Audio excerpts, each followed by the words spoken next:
Bismillahirrahmanirrahim. Assalamualaikum warahmatullahi wabarakatuh. Alhamdulillahi rabbil alamin, wa bihi nasta'inu ala umuri dunya waddin, wassalatu wassalamu ala ashrafil anbiya'i wal mursalin wa ala alihi wa sahbihi ajma'in.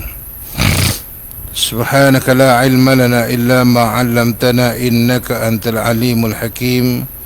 Rabbi syrah li sadri wa yassir li amri wahlul 'uqdatam min lisani yafqahu qawli. Rabbi zidna ilma warzuqna fahma. Amin ya rabbal alamin wa amin ya mujibas sa'ilin. Alhamdulillah, bersyukur kita kepada Allah Subhanahu wa taala kerana dengan limpah dan keizinannya dapat kita bersama-sama pada pagi ini bagi menyambung perbicaraan kita pada kita membaca kitab Mustika Hadis jilid yang kedua pada bab sembahyang orang musafir, pada membicarakan hadis yang ke-209 muka surat 299.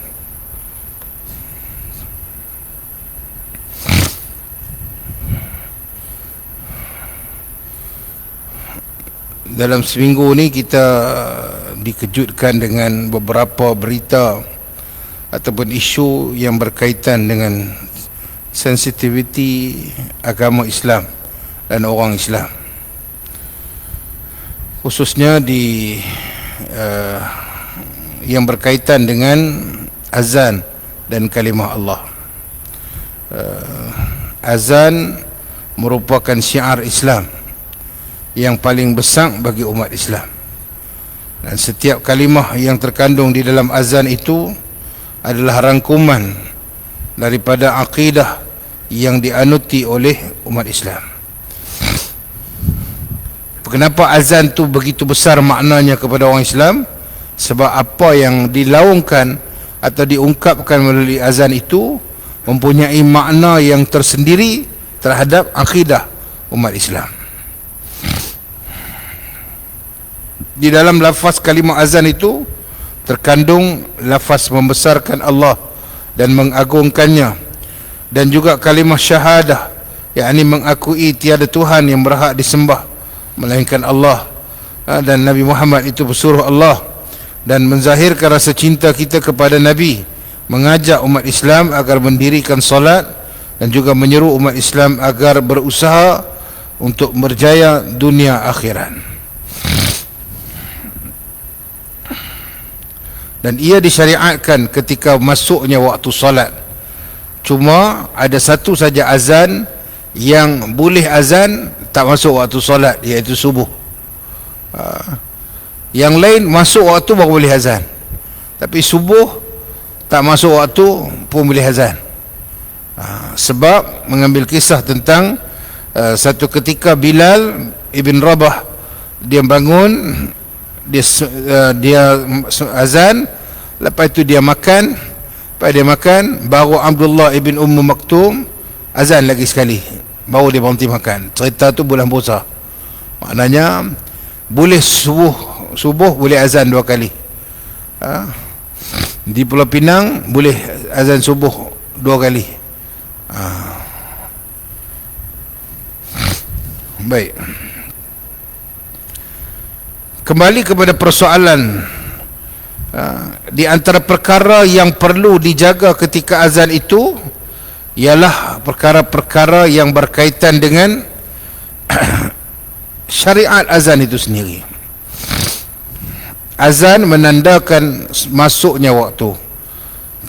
Setengah orang dia tak payah azan pun dia boleh tahu dah cukup waktu, tengok jam dia sendiri.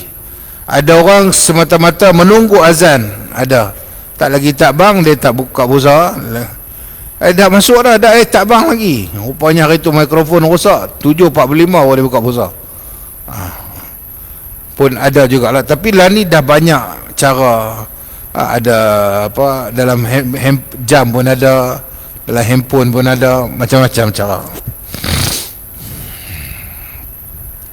Tetapi ada sesetengah yang tidak sensitif terhadap isu itu, malah mengambil mudah.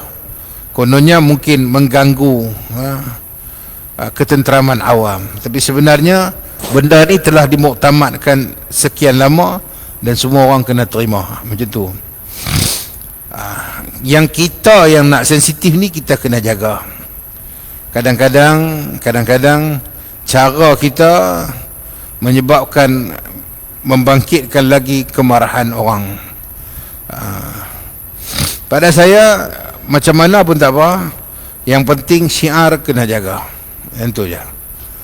Dan yang lebih penting daripada tu ialah azan yang dilaungkan itu apa kesannya kepada umat Islam. Hari ini berapa banyak masjid di kawasan sini saja pun dah berapa banyak masjid surau yang melaungkan azan. Tapi berapa banyak orang yang hadir sesudah daripada azan tu. Ada masjid, ada surau laungkan azan, speaker punya besar, punya luas, punya deras, tapi hak mai sembahyang subuh 6 orang.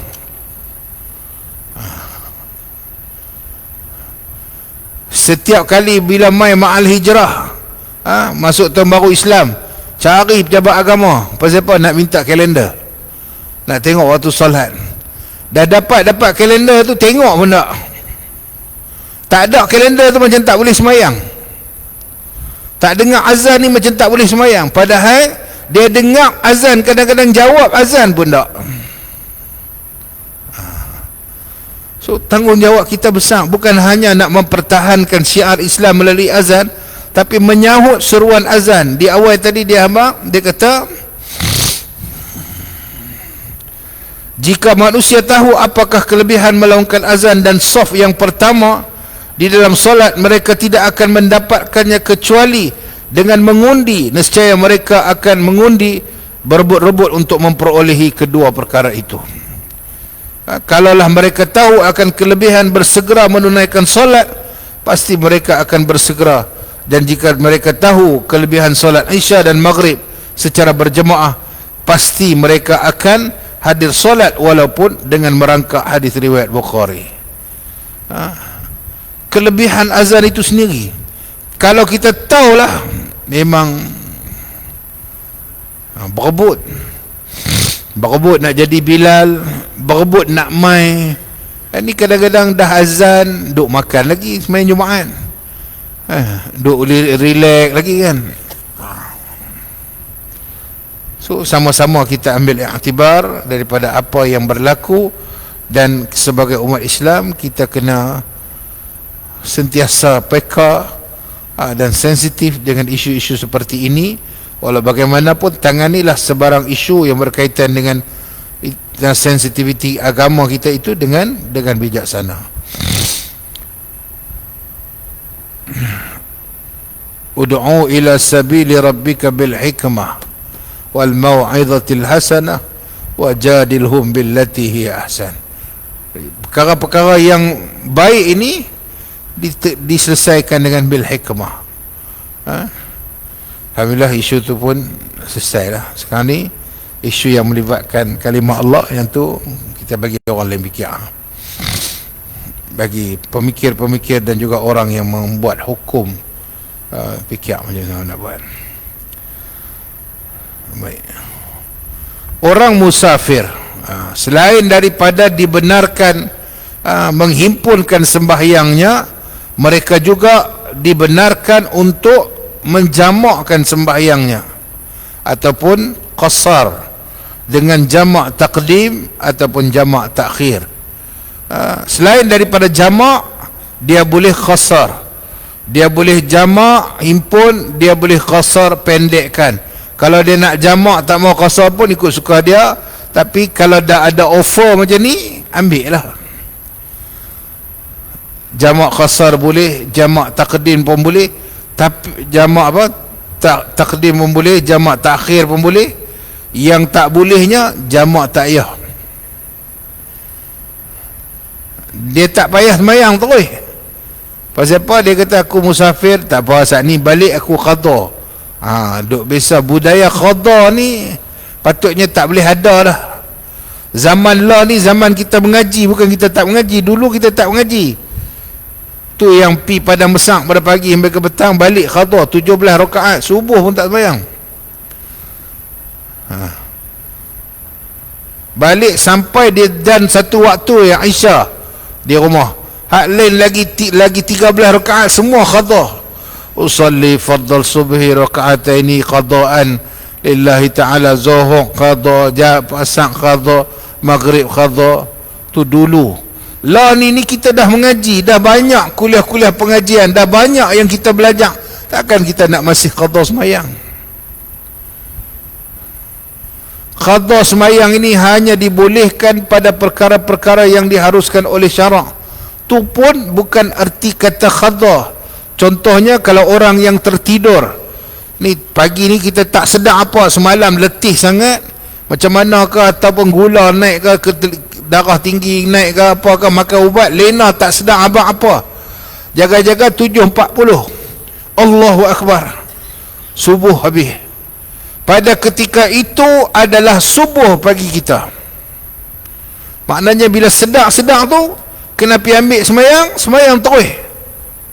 Jangan pergi kena kopi, kena roti dulu, makan sana baru saat lagi aku qada. Dah. Bila sedar terus pergi semayang. Pada ketika itu usalli fardhas subhi raka'ataini lillahi ta'ala.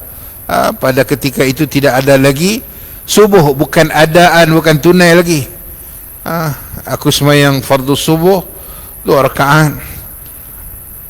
Ulama setengah kata tambahlah perkataan qada, ganti, bayar balik hak yang patutnya ditunaikan.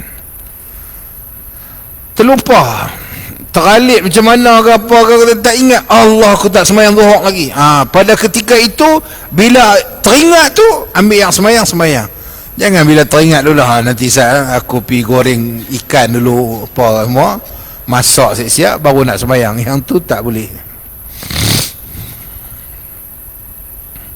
Ataupun orang yang sudah orang yang hilang ingatan, orang yang pitam, mabuk, bukan mabuk kerana minum arak ni, mabuk contohnya dia pening, dia tak tahu macam mana ke, dia jadi lembek terus, mabuk kena laut apa, orang mabuk tak sedar apa.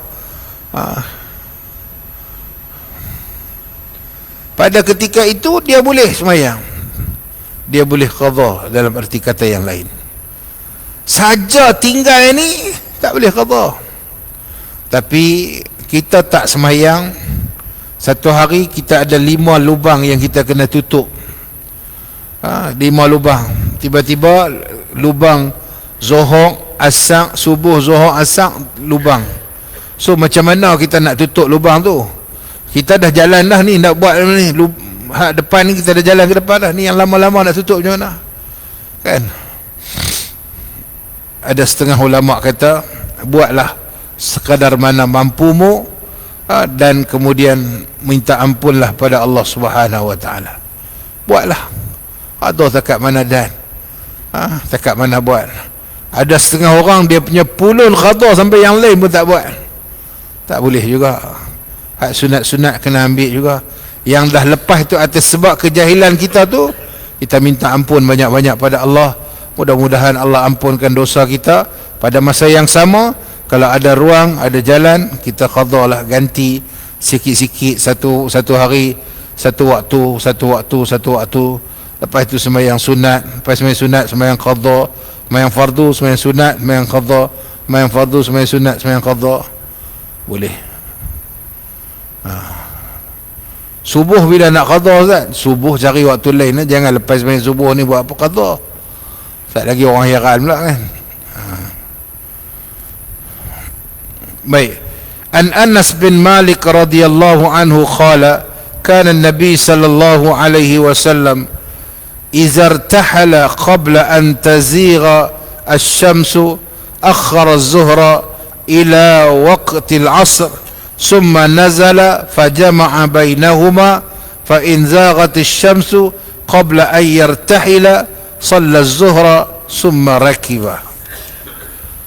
Biasanya Nabi Muhammad sallallahu alaihi wasallam dalam musafir, apabila baginda berangkat sebelum gelincir matahari, ia menangguhkan sembahyang zuhur sehingga waktu asar. Kemudian baginda turun daripada kenderaan, lalu jamakkan keduanya, zuhur dan asar, dengan jamak takhir. Kalaulah pula gelincir matahari sebelum baginda berangkat, ia akan sembahyang zuhur, kemudian berangkat dan meneruskan perjalanan. Tuan-tuan kena faham betul hadis ni. Biasanya Nabi bila musafir, tatkala Nabi berangkat sebelum gelincir matahari. Gelincir matahari ini bila? Pagi kan? Nabi keluar awal, lepas subuh Nabi keluar. Kemudian ia menangguhkan sembahyang zuhur hingga waktu asar. Dia cerita dulu perjalanan jauh kan. Nak pergi satu-satu tempat jauh, nak pergi satu-satu tempat ambil masa yang lama. Dan pada ketika itu Nabi menangguhkan sehingga waktu asar. Kalau kita musafir pagi-pagi ni, lepas subuh ni nak pergi Kuala Lumpur, ataupun pergi Johor Bahru ke, pergi Kelantan, Terengganu ke, kita boleh sampai di sana pada waktu zuhur. Adakah kita nak menangguhkan asar sehingga ke asar? Kalau dah sampai, tak payahlah jamak takdim, boleh. Kalau tak sampai lagi, ni duk bawa kereta pelan-pelan, kita bawa 80, 90, sampai di waktu zuhur tak sampai lagi, baru duk di Kelantan tu, tak sampai Terengganu lagi. Pada ketika itu boleh kita mentakhirkan sembahyang.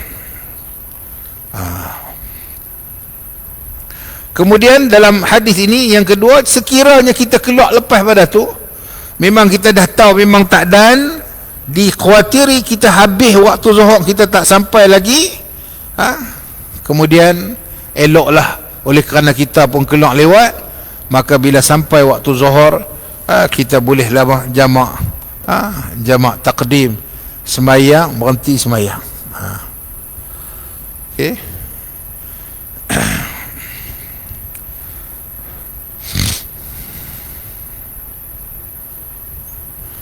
Dalam hadis yang lain, hadis Hasan riwayat Tirmizi dan Muaz bin Jabal radhiyallahu anhu, diterangkan bahawa jasanya selain daripada sembahyang zuhur dan asar, Rasulullah sallallahu alaihi wasallam pernah jamakkan sembahyang maghrib dengan isya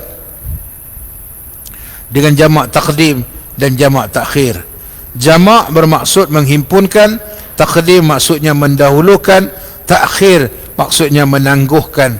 Sembahyang fardu yang dibenarkan menjamakkan ialah zuhur dan asar, maghrib dan isya, namun subuh tetap perlu dilaksanakan seperti biasa. Namun begitu, sembahyang maghrib tidak boleh diqasarkan, hanya boleh dijamakkan sahaja. Jamak takdim ialah mengerjakan sembahyang zuhur dan asar pada waktu zuhur.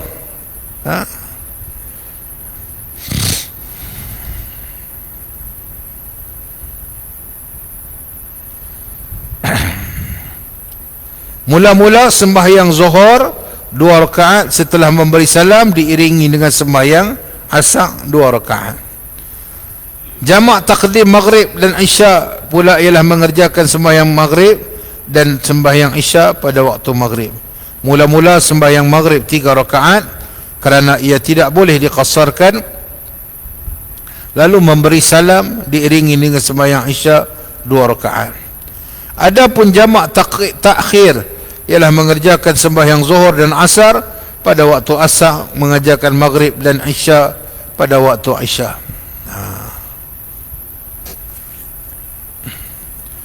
Ada kita sembahyang maghrib, jamak takhir maghrib dan isya, nak sembahyang yang mana dulu? Sembahyang maghrib, isya pada waktu isya. Nak sembahyang maghrib ke dulu, sembahyang isya dulu? Tuan-tuan duk buat macam mana? Main maghrib dulu ke, main isya dulu ke? Okay. Maghrib dulu kan isya dulu? Kalau ikut hukumnya, isya dululah. Baik. Ada setengah pendapat membolehkan kita sembahyang maghrib dulu, Cerita ni berlaku masa saya biasa pi Mesir. Kami dalam perjalanan nak ke Iskandaria, balik daripada tu kami singgah di satu musol masjid, semayang. Biasalah budak-budak dia jadi imam, saya pun ikut dia jadi imam. Jamak takhir, dia semayang maghrib dulu. Dalam pada kami duduk semayang tu, tiba-tiba ada 2 orang Arab ni ikut kan. Arab ni dia ingat kot kami semayang apa kan, dia pun ikut-ikut. So dia ikut-ikut, dia sedang bahawa kami ni semayang maghrib dulu. Lepas tu kan dia ingat kami habis maghrib tu, maknanya kami dah habis semayang lah. Rupanya kami sambung lagi 2 rakaat. So dia tadi lepas kami bagi salam, dia pun sambung dia pun berhenti semayang. Dia tunggu sampai habis. Alah, kali ingat aku apa dia Arab ni, rupanya dia tanya, hang semayang apa? Kata semayang maghrib jamak dengan Isya.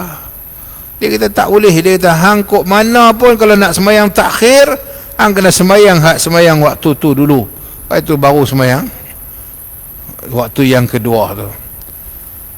Dia tak bagi. Kalau setengah pendapat kata boleh, tapi nak bagi to be on the safe side, kita bolehlah semayang Isya dulu, kemudian baru semayang maghrib. Kalau kita was-was dan sebagainya, eloklah semayang Isya dulu, baru semayang maghrib. Dalam jamak takhir pada waktu Isya, tengkang dengan dia. Dia kata tak boleh, hang kena semayang lain. Sudah. Budak-budak ni kata, macam mana Ustaz? Tak apa, tentam Ustaz. Arab ni jangan lawan ni lagi menjadi buat tak tahu lah.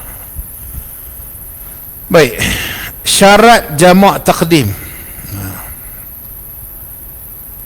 Menurut huraian ulama rahimahullahu taala, syarat jamak takdim seperti berikut: mengerjakan lebih dahulu sembahyang pertama, kerana waktu itu ialah waktu sembahyang pertama. Kalau ia mendahulukan sembahyang asar sebelum sembahyang zuhur, tidak sah sembahyangnya. Demikian juga jika ia mendahulukan sembahyang Isya sebelum sembahyang maghrib.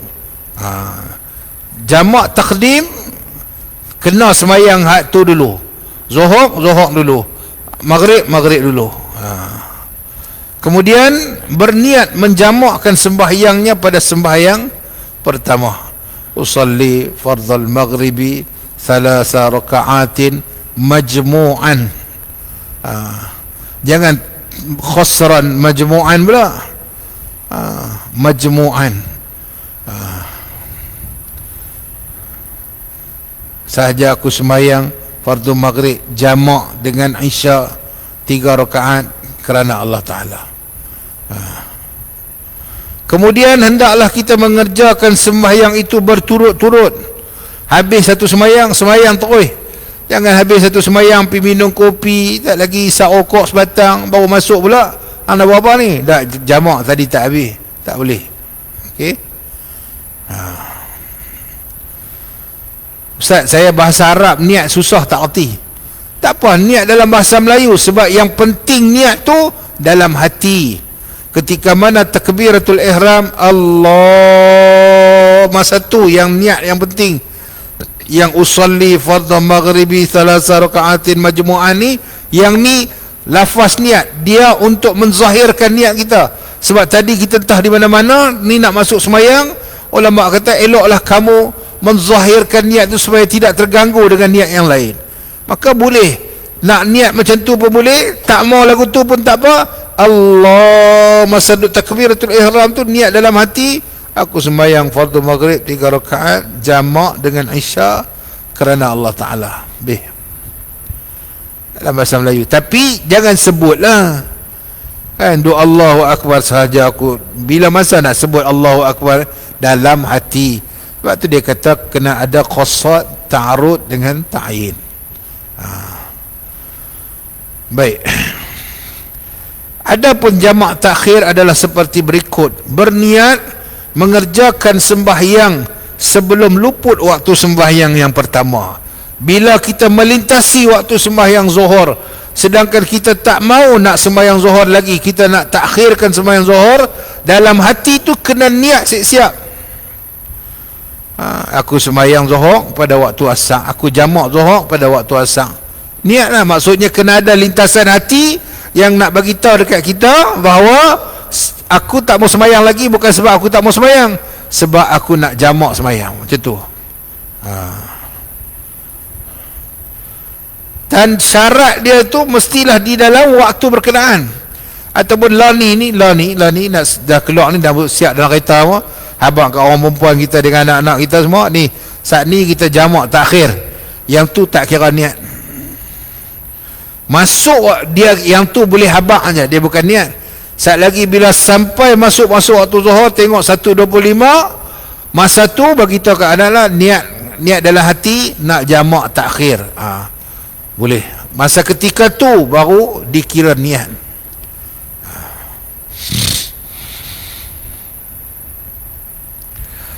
Pada saat yang mencukupi untuk mengerjakan sembahyang Zuhur, kalau ia berniat sewaktu waktu Zuhur hampir luput sehingga tidak mencukupi bagi sembahyang Zuhur, maka ia dikira berdosa dan sembahyang Zuhurnya itu hendaklah diqadhakan. Dan masa dia nak niat tu pun kena ada time frame, time limit.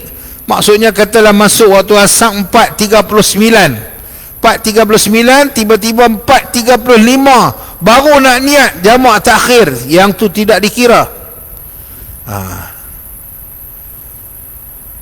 Okey, dia kena ada masa yang cukup. Paling-paling lewat pun kalau asar 4.39, 4.40, Penang 4.39. Kalau 4.40, paling-paling lewat pun 4.30 tu kena niat siap-siap. Habis lewat dah tu. Kalau 4.35, 4.36 baru nak niat, tak cukup masa untuk sembahyang Zuhur, pada ketika itu dia berdosa, malah jamak dia tu dikira tidak sah dan dia kena qadha sembahyang Zuhur tu. Dan dengar ni yang kedua, berkekalanlah musafirnya sehingga yang kedua, sembahyang yang kedua, yakni sembahyang asar jika jamak takhir itu di antara Zuhur dan asar, atau sehingga Isya jika jamak takhirnya itu sembahyang Maghrib dan Isya. Maknanya dia musafir, dia tu masih lagi bermusafir. Berapa hari dibenarkan? Ada yang kata 3 hari, ada yang kata 5 hari, ada yang kata 7 hari, ada yang kata sampai 17 hari. Baik, kita ambil pendapat yang biasa diguna pakai, 3 ataupun 5 hari, selagi mana kita bermusafir. Ada kawan saya berulang daripada Perlis kerja di Pejabat Agama Penang ni, berulang daripada Perlis hari-hari. So boleh jamak lah hari-hari, boleh hari-hari. Oh, saya kata untung dia kata Ustaz sampai hari-hari hidup boleh. Sudah hari-hari dia. Tapi dia kata kadang-kadang dia rasa ada masa di pejabat tu untuk sembahyang, dia akan sembahyang. Sebab dia kata lani asar lewat, dan dia kata kalau dia balik 4.30, asar 4.36 memang tak dan. Dia nak ambil feri, nak ambil kereta api pukul 5. So dia kata memang kena jamak. Kalau tidak, sampai di Padang Besar, dia kata sampai di Padang Besar pukul 7.30, memang tak dan lah, dia kata. Memang kena jamak. So hari-hari lah jamak. Saya kata hang ni antara insan pilihan yang Allah Ta'ala bagi. Tapi dia kata tak larat lah berulang. Apa nak buat? Dia kata cuba minta tukang, tak dapat, berulang lah dulu. Dah 3 tahun dia berulang daripada Perlis. So cerita dia macam tu. Kalau nak musafir, kita kena rancang perjalanan kita itu. Kalau kita sebaik-baiknya kita tahu dah kalau kita nak pergi tempat ni, kita anggarkan kita nak sampai pukul berapa. Okey. Dan kalau tak ada masalah apa-apa, kita dah boleh jamak. Contohnya kita anggarkan nak pergi Kuala Lumpur, lah ni kita gerak kita boleh sampai Kuala Lumpur pukul 11, 4 jam contohlah, pukul 11. Maknanya saat lagi bila dah sampai di Kuala Lumpur, kita tak pergi mana pun, masuk dalam hotel je ataupun masuk rumah anak kita je, boleh tak kita jamak takhir? Tak ubah cantik. Tapi kalau nak baiknya jamak takdim, sebab kita bermusafir lagi, kita dah boleh semayang, kita boleh mandi, nak tangguh buat apa, tak ada masalah apa. Semayang boleh jamak tak? Boleh. Boleh qasar tak? Boleh. Pasal apa? Pasal kita musafir. Tapi ada orang kata, Ustaz tak payah Ustaz, saya rasa tak selesa, saya dah rasa dah boleh semayang, duduk elok-elok di rumah anak saya nak semayang penuh, saya nak pergi semayang di masjid, terpulang. Terpulang. Keluar sekali lagi tuan-tuan, ada orang sedekah roti. Keluar masjid ni tak lagi, pai subuh ni, ada orang sedekah roti. Tuan-tuan nak ambil pun boleh, tuan-tuan tak mau ambil pun tak apa.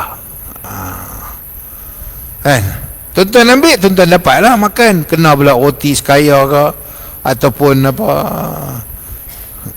macam-macam lah. Ada roti apa, kuih pau, ada daging ke apa ke, tuan-tuan ambil, untung lah tuan-tuan makan. Maknanya qasar dan jamak ni Allah bagi offer, hang mau ambil, kalau aku suka aku like, kalau aku tak suka aku swipe. Tapi kalau supermarket buat offer, kalau mana-mana kedai buat offer, katalah lah ni musim gula tak ada, pergi mana cari gula tak ada, ada sini gula ada sini, belah Penang tak ada gula. Apa kata orang Penang, kecil manis banyak, gula habis. Dia kata hari ni Kementerian Perdagangan Dalam Negeri dan Keterjaminan Makanan buat offer 3 pack gula RM5. 3 lah ni, RM1, 1 pack RM2, berapa? RM2.85. Lebih kurang macam itulah. 3 pack RM5. Nak ambil, tak mau ambil, sudah. Kami 2 orang ya Ustaz, oi 3 pack ni mau 3 bulan baru habis. Dah seorang kecil manis, seorang lagi yang ni bukan gula pun sikit-sikit lah. Nak ambil, tak mau ambil pun tak apa. Tapi ingat, ada satu benda yang besar lagi. Nabi bila musafir, Nabi qasar dan jamak sembahyang. Itu sunnah dia, sunnah. So kalau kita tak ambil, kita tinggallah satu sunnah Nabi. Okay. Ada orang kata, Ustaz tu dulu zaman Nabi boleh lah, Nabi dulu bukan ada RNR, Nabi dulu musafir jauh-jauh, naik unta, naik kuda, perjalanan Nabi lama, bukan ada senang nak berhenti. Dah, Nabi kalau dia nak berhenti, dia berhenti. Jadi dia bukan nanti ada RNR. Maknanya cerita hang tak mau ambil, sudah, jangan condemn orang yang ambil. Kita ni tak mau buat, tak apa, jangan condemn orang yang buat. Yang ni dah tak, hang tak mau buat, hang condemn pula orang yang buat. Hampa yang ambil jamak ni penyegan, ni semua ni jenis mengilat lah ni, nak sembahyang kira nak memang jamak. Dan Nabi kata boleh, bila musafir boleh jamak, boleh qasar, buatlah, ambil je. Dalam kitab ni dia tak cerita detail sangat, dia yang basic je tentang solat jamak dan qasar. Okey. Seterusnya doa yang berhubung dengan orang musafir.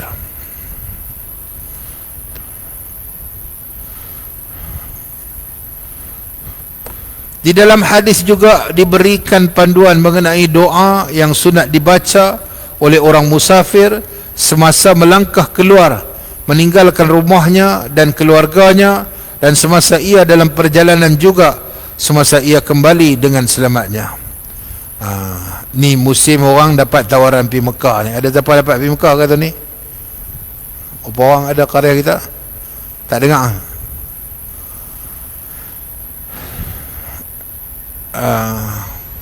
Start pada hari ni berapa bulan? 20 lah. 20. Esok last masuk Mekah Madinah untuk umrah. Esok last. Lepas ni ditutup lah. Tidak ada lagi visa umrah, tidak ada lagi visa ziarah, sebab dia tutup untuk umrah. Dia lebih dia akan buat persediaan untuk haji. Baik, siapa yang bermusafir ni, Allah Ta'ala bagi kelebihan dekat dia, doa orang musafir ni tuan-tuan, Allah Ta'ala angkat darjat doa dia. Dan doa orang musafir ini doa yang mustajab. Sebab tu kalau kita nak bermusafir ni, orang kalau nak pergi Mekah ni, yang paling banyak yang kena buat selain daripada menyediakan diri kita dengan amal ibadat, kena banyak berdoa. Okey.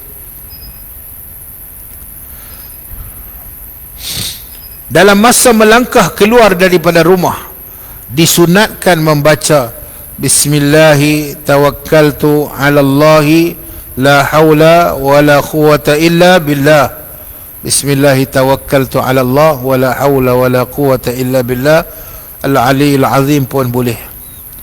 Benda yang pertama sekali masa nak keluar rumah, dah habis salam semua apa semua, langkah keluar rumah nak masuk kereta, Bismillahi tawakkaltu ala Allah wa la hawla wa la quwata illa billahil aliyyil azim.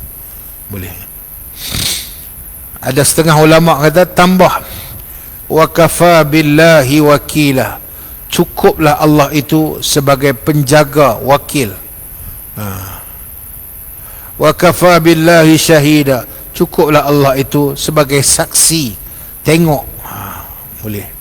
Sebab tu kalau orang nak pergi Mekah, ada orang kata masa nak keluar rumah tu hang jangan tengok apa dah, hang habis-habis tu masuk terus dalam kereta, hang terus niat nak pergi Mekah lah. Hai, jangan, cucu duk lambai wan, kesian kat cucu tu. Nak salam anak dengan bapa tak apa lagi tuan-tuan, cucu dengan Tok Wan ni, Tok Wan terlondeh kain pun tak apa. Cucu tu tengok ni, Wan teriak lah, cucu tu tengok Wan nak pergi Mekah, sombong betul Tok Wan aku ni. Boleh hai, jangan ada orang kata tak, kalau keluar tu jangan tengok dah, kalau hang tengok tu harai lah. Hai, jangan, kena tinggal pasport, mana tak tengok. Tak kena patah balik lah, mesti patah balik lah, dah tertinggal pasport.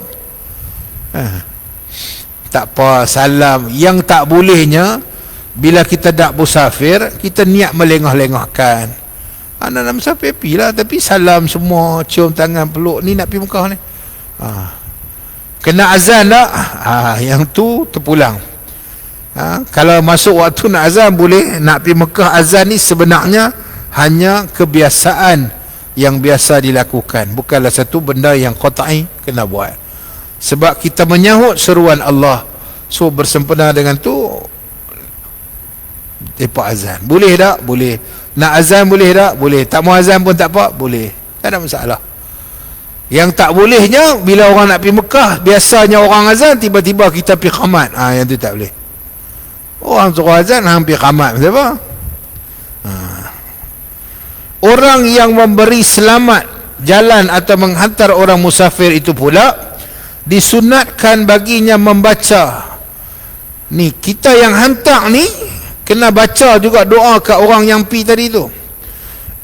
Astaudi'allahu dinak wa amanatak wa qawatima amalik. Aku serahkan kepadamu ya Allah, semoga memelihara agamamu dan memelihara amanah yang engkau tinggalkan, dan juga semoga engkau mencapai kesudahan yang baik bagi segala amalanmu. Yang ni kita jarang buat. Yang baca doa tadi kita buat. Yang hantar ni jarang baca apa. Pergi hantar mak ayah nak pergi airport, pergi Mekah, anak tanya, ayah tadi buku apa, kad bank tadi ayah buat tahu mana? Tak, bukan apa, nak bayar bil-bil lah. Sekejap lagi kau ayah balik, lagi banyak pula bil astro kena potong ke apa kan, tinggal. Yang tu banyak. Ataupun ayah tadi tanya kat mak, nombor pin kad pencen mak ni, mak pun mana? Hang pasal apa? Tak laku apa-apa jadi kat mak esok ni, senang. Sudah. Tapi tuan-tuan, kalau cara lagu kita nak pergi Mekah ni, tinggal lah, ambil lah gambar kan. ambil. Hampa mau kad bank ke, hampa mau apa ke, hampa ambil lah. Aku pi dengan tujuan nak beribadah. Dan kita pun bukan selalu dapat pergi Mekah, tuan. Ingat, pergi Mekah, kalau dapat peluang pergi Mekah ni, yang inilah peluang yang Allah Ta'ala bagi. Manfaatkanlah peluang ni. Tak tahu lepas ni ada can ke tak ada can. Mencara lagu lah ni punya lagi susah nak pergi Mekah. Dulu 10,000, 12,000. Lah ni kalau pergi kali kedua, rayuan pun kalau tak ada dalam senarai nak kena bayar 30,000. Dia kena bayar 30,000 dan tak jadi rayuan lah. Kan? Siapa yang tak ada nama, buat rayuan, dapat, dan dia bukan B40, dia kena bayar 30,000.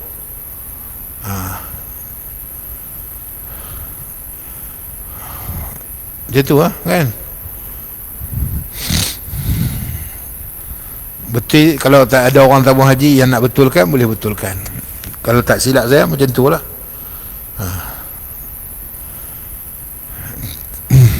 Macam yang mana pegawai-pegawai kerajaan yang kumpulan sokongan tu mungkin lepas. Kalau pengurusan profesional ni, kalau cara duit dia ada 12,000 dalam tabung haji tu, memang tak cukup lah, kena tambah lah. Baik, doa ini diterangkan dalam hadis riwayat Abu Dawud, An-Nasai, Ibnu Hibban dan Ibn Umar radhiyallahu anhuma. Juga diriwayatkan oleh Tirmizi, diakui sebagai hadis hasan sahih. Diterangkan juga bahawa semasa Rasulullah sallallahu alaihi wasallam memberi selamat jalan kepada sahabatnya Ibn Umar, baginda berjabat tangan dengannya sambil mendoakan dengan doa yang tersebut. Dalam hadis yang lain riwayat Abu Dawud, bahwasanya baginda apabila memberi selamat jalan kepada mana-mana angkatan tentera Islam, baginda mendoakan dengan doa yang tersebut dengan lafaz jamak, astaudi'allahu dinakum wa amanatikum wa khawatim amalikum. Itu doa yang Nabi baca. Yang ni pun kita kena belajar sebab kita jarang buat.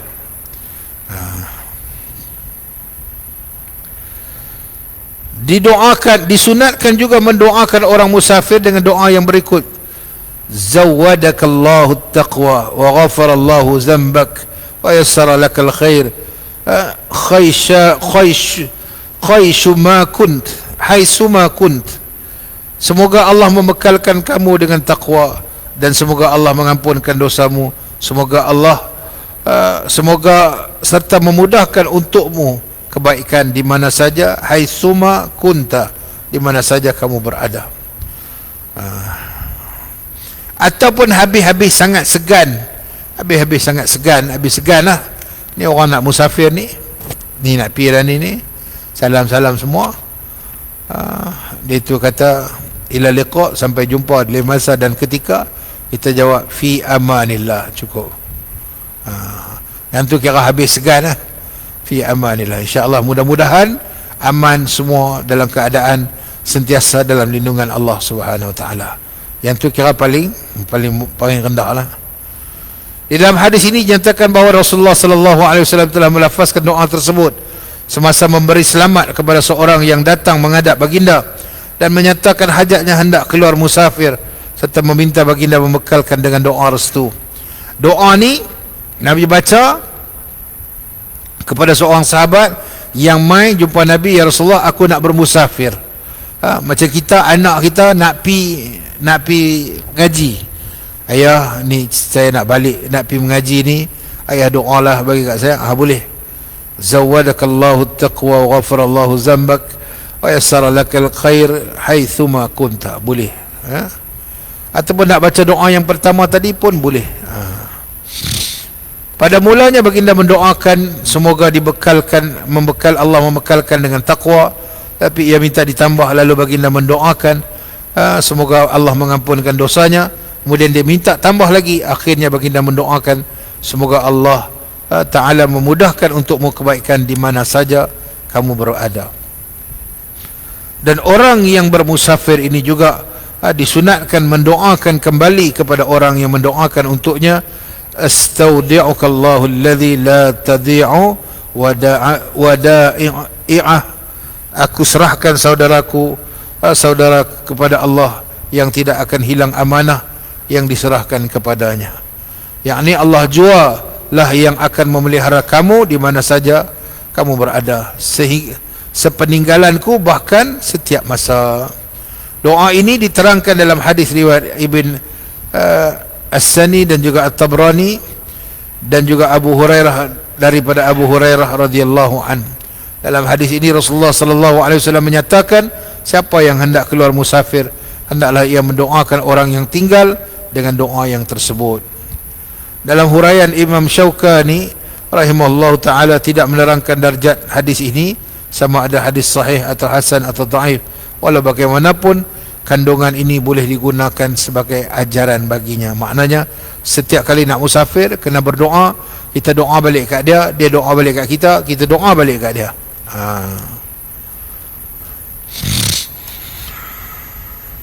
Baik, yang tu yang paling penting sekali, yang biasa diamalkan. Walau bagaimanapun, yang biasa orang musafir juga disunatkan bertakbir 3 kali semasa menaiki kenderaan, dan bertolak meninggalkan negerinya disertai dengan doa berikut. Kalau tuan-tuan naik kapal terbang dulu, sebelum MH370, kapal terbang MAS tak pernah ada doa. Dulu yang ada doa ni kapal terbang Arab tapi lepas 370 tu, MAS pun dah ada doa lah, dia papar dalam skrin. Bagus ya, okey lah. Baik, disunatkan bertakbir Allahu Akbar, Allahu Akbar, Allahu Akbar. Subhanalladzi sakhkhara lana hadha wa ma kunna lahu muqrinin wa inna ila rabbina lamunqalibun. Paling minimum. Sebaiknya Allahumma inni as'aluka fi safarina hadha albirra wattaqwa wa minal amali salihi ma tarda. Allahumma hawwin alaina safarana hadha wa atwi anna bu'da. Allahumma anta sahibus fi safar wal khalifatu fil ahl. Allahumma inni a'udzu bika min wa'atha'is safar wa ka'abatil munzar wa su'il munqalib fil mali wal ahli wal walad. Yang tu doa musafir yang sempurna. Ya Allah, ya Tuhanku, sesungguhnya aku mohon kepadamu albirra, kebaikan, wat taqwa, taqwa, wa minal amali salih ma tarda, dan dalam perlayaran kami ini, dan amal yang saleh yang engkau redai. Fi safarina haza, ya Allah, aku mohon padamu ya Allah, dengan perjalanan musafir ini kami dapat kebaikan, ketakwaan dan juga beramal saleh yang engkau redai. Allahumma hawwin alaina safarana hadha wa atwi anna bu'da. Ya Allah, ya Tuhan kami, mudahkanlah pelayaran kami. Bahasa dulu belayak lah. Musafir ni maknanya kita lah ni naik kereta, naik motor ke, naik apa ke, boleh. Dan dekatkanlah jarak jauhnya supaya kami segera sampai ke tempat yang dituju. Hawwin alaina safarana hadha wa atwi anna bu'da. Ni jauh ni nak pergi, tapi kita doa mudah-mudahan benda tu dekat. Maknanya kita tak terasa. Kan duduk dalam kapal terbang 10 jam, lama tuan, lama. Nak pergi Mekah daripada Kuala Lumpur, naik kapal terbang turun di Jeddah 10 jam. Tapi tuan-tuan sampai dia kata ni kita dah miqat, kita nak sampai dah ke Jeddah. Bila sampai turun di airport Jeddah tu, kita tak rasa apa dah. Kita rasa seronok, kita rasa gembira sebab nak buat ibadat. Mana pi perjalanan kita yang jauh tu, Allah Ta'ala angkat, Allah Ta'ala hilangkan berkat doa yang kita baca. Yang jauh didekatkan. Kita nak pergi Johor, jauh tuan, rasa sayuk lah. Sampai jumpa anak kita, hilang habis semua tu. Mana pergi hilang tu? Allah Ta'ala hilangkan, Allah Ta'ala bagi ganti dengan keseronokan bila kita jumpa sanak saudara kita. Kemudian kita tak berasa perjalanan tu seronok, sembang dan sebagainya. Allahumma antas sahibu fis safar. Ya Allah, ya Tuhan kami, Engkaulah rakan kami dalam pelayaran, Engkaulah selalu berada dalam musafir. Wal khalifatu fil ahli, dan wakil pengganti yang menjaga keluarga kami yang kami tinggal. Selain daripada dia ada dengan kita, kita nak Allah jaga ahli keluarga kita yang kita tinggalkan. Allahumma inni a'udzubika min wa'asa is-safar. Ya Allah, sesungguhnya aku berlindung kepadamu daripada kesukaran yang lazimnya berlaku ketika kami musafir. Kadang-kadang ada masalah-masalah yang biasa berlaku, jam ke, ataupun ada aksiden ke, tak mana-mana ke, kita minta Allah Ta'ala lindungi. Wasu'il munqalib, dan daripada keadaan yang menyebabkan berupa huduh dan muram. Fil mali wal ahli wal walad, juga daripada sebarang peristiwa yang menyebabkan aku kembali dalam keadaan yang buruk, mengenai harta benda, keluarga dan anak pinak. Doa ni sangat-sangat baik. Dan doa ini terkandung dalam hadis sahih diriwayatkan oleh Abdullah ibn Umar radhiyallahu anhuma. Dan dalam hadis ini diterangkan bahawa Nabi SAW semasa keluar berlayar dan berada di atas kenderaan, baginda bertakbir 3 kali, kemudian berdoa dengan doa yang tersebut. Naik atas kenderaan dulu, naik dulu, pegang steering kereta, start enjin, Allahu Akbar, Allahu Akbar, Allahu Akbar. Jangan baca pula Allahu Akbar, Allahu Akbar, walillahil hamd. Jangan. Jangan, yang tu raya. Okay. Dalam hadis ini juga diterangkan lagi bahawa baginda dalam masa kembali telah bertakbir dan berdoa dengan doa yang tersebut, serta menambahkan doa ini yang berikut: aibuna taibuna abiduna li rabbina hamiduna. Kami kembali dalam keadaan selamat, kami tetap bertaubat, kami tetap beribadat, dan kami tetap memuji Tuhan kami dengan bersyukur.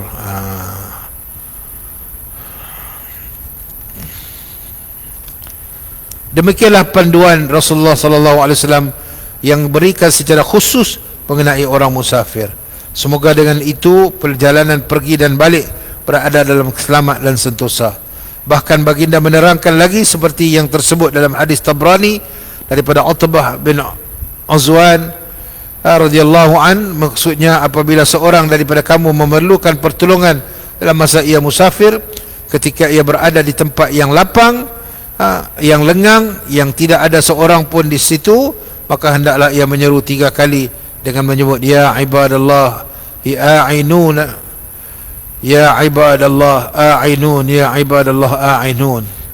Wahai hamba Allah yang berilah pertolongan, wahai hamba Allah berilah pertolongan, wahai hamba Allah berilah pertolongan. Sampai satu masa kita tersesat ataupun tak ada siapa, tak ada orang, so pada ketika itu kita boleh minta doa pada Allah, ya ibadallah a'inun, wahai hamba Allah berilah pertolongan 3 kali. Sungguh pun hadis ini hadis dhaif, hadis dhaif. Okey, hadis dhaif ni nak pakai pun tak apa, tak mau pakai pun tak apa, tak boleh bawa berhujah, nak lawan, nak kena baca, dah hang kena ikut dah. Hadis dhaif kita kena faham.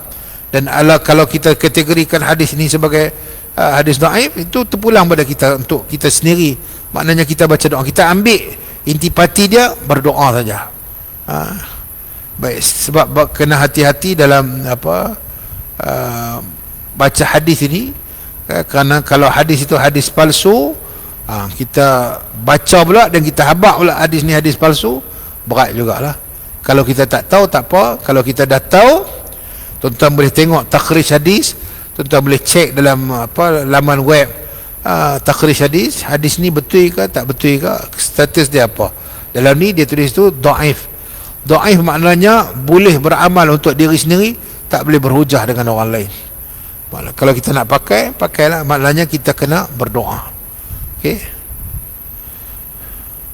Bahawa Nabi SAW bersabda, maksudnya apabila seorang daripada kamu menghadapi sesuatu kesusahan, semasa ia berada di tempat yang lengang, di padang pasir atau di hutan rimba, dan tidak ada orang meminta pertolongan, maka hendaklah ia menyeru, a'inuni ya ibadallah, berilah pertolongan kepadaku wahai hamba-hamba Allah.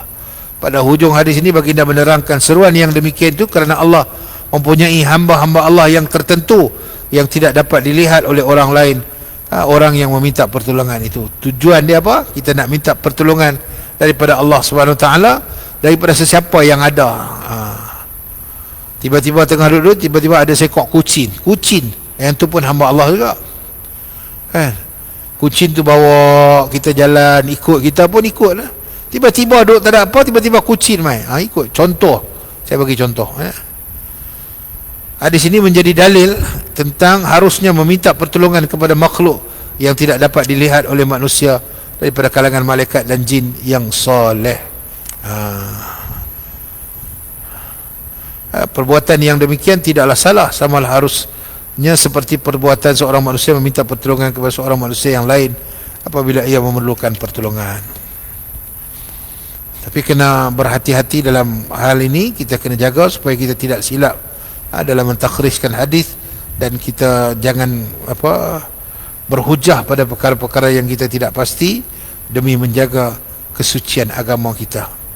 Dalam hadis sahih lagi juga diterangkan, apabila seorang musafir singgah di suatu tempat dalam perjalanan atau sampai ke negeri yang dituju, disunatkan juga berdoa, semoga Allah memberikan kebaikan dan juga yang ada di situ, dan menjauhkan dia daripada segala perbuatan jahat dan berbahaya yang ada di situ. Wallahu a'lam. Baik, InsyaAllah kita berhenti setakat tu. Apa yang baik itu daripada Allah SWT, yang tidak baik itu merupakan kekurangan dan kelemahan diri saya sendiri. Aku qauli hadza wa astaghfirullahal azim li wa lakum, wabillahi taufiq wal hidayah. Assalamualaikum warahmatullahi wabarakatuh. Kita sudahi majlis kita dengan tasbih kifarah dan salatul asr. Subhanakallah wa bihamdika.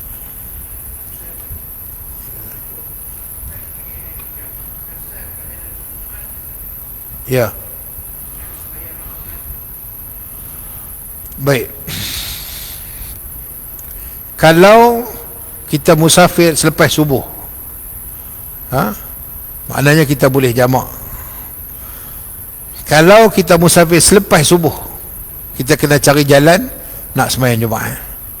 Kecuali tak ada jalan lain dah, pada ketika itu dibolehkan kita jamak, tapi takhir lah. Tak ada jalan lah, kita nak berhenti, nak keluar pergi mana ke. Sebab itu Nabi sangat penting, awal-awal dia kata merancang perjalanan. Sebaik-baiknya kita kena berhenti semayang.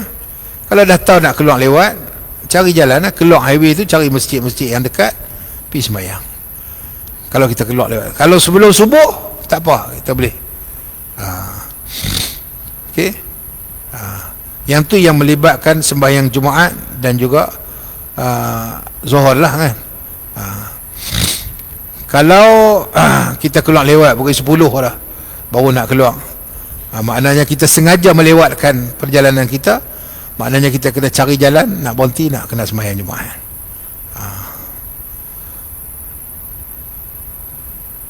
Boleh ya?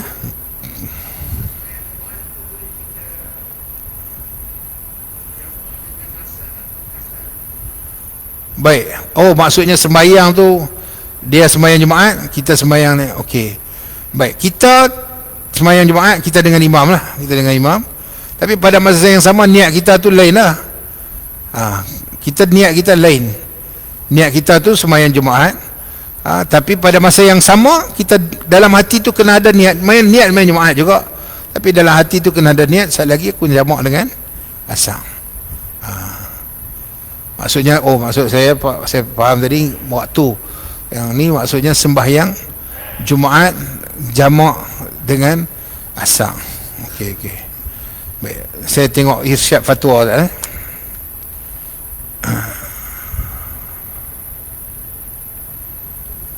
Dan ni senang. Dia ada pejabat mufti wilayah persekutuan, dia ada keluar satu link untuk irsyad fatwa. Okey. Seorang yang musafir diberi pilihan untuk solat Jumaat atau solat Zuhur tanpa salah satu daripadanya lebih afdal daripada yang lain. Ini kerana orang yang bermusafir gugur kewajipannya untuk melaksanakan Jumaat. Okey, yang musafir ni ialah yang musafir tadi awal tadi lah. Rujuk kitab Al-Mu'tamad oleh Syekh Muhammad Az-Zuhaili. Yang kedua, harus bagi orang yang musafir untuk menjamakkan solat, sama ada jamak takdim ataupun jamak takhir di sisi mazhab Syafi'i. Namun begitu, Imam Abu Hanifah tidak membenarkan jamak kecuali ketika haji. Justru itu sebahagian ulama Syafi'iyah memandang afdal meninggalkan jamak untuk keluar daripada khilaf. Nak elakkan khilaf, elok tak payah jamak dengan dia. Maksudnya tak payah jamak dengan Jumaat tadi lah. Okey, baik. Yang ketiga, dibenarkan jamak, melakukan jamak takdim antara solat Jumaat dan solat Asar kerana hujan maupun musafir, kerana solat Jumaat itu badal ganti kepada sembahyang Zuhur. Rujuk kita Al-Majmu' oleh Imam Nawawi. Imam Nawawi kata boleh. Dalam hal ini seorang yang lebih faqih dan faham terhadap keadaannya dan keperluan dirinya, justru itu mengambil nilai samahah, yakni toleransi. Maknanya kalau kita nak jamak Jumaat tadi dengan Asar tadi boleh, kata Imam An-Nawawi. Tapi ada setengah pendapat kata tak boleh. Ada setengah pendapat kata kalau ni terus tak apa, hang tak payah main Jumaat pun tak apa. Yang tu yang tuan-tuan boleh rujuk kepada Irsyad Fatwa Al-Kafi lil Fatawa pada 2000, dikeluarkan pada 2016. Ada siap dah, dia ada 3 pilihan, tak mau terus pun tak apa, ataupun yang kedua jangan campur keduanya, maknanya habis sembahyang Jumaat apa semua depa habis baru kita jamak. Yang ketiga, Imam Nawawi kata boleh, sebab Jumaat tu ganti badal kepada sembahyang Zuhur. Boleh aja ya?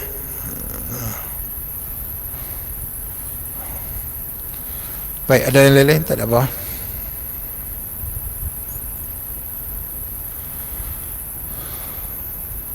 Baik, kalau tak ada apa,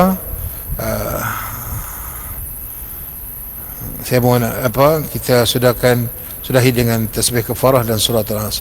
Subhanakallahumma wa bihamdika asyhadu an la ilaha illa anta astaghfiruka wa a'udzu billahi minasyaitonir rajim. Bismillahirrahmanirrahim. Wal 'asri innal insana lafi khusr illa alladziina aamanu wa 'amilus shalihaati wa tawassaw bil haqqi wa tawassaw bis sabr. Wallahu a'lam.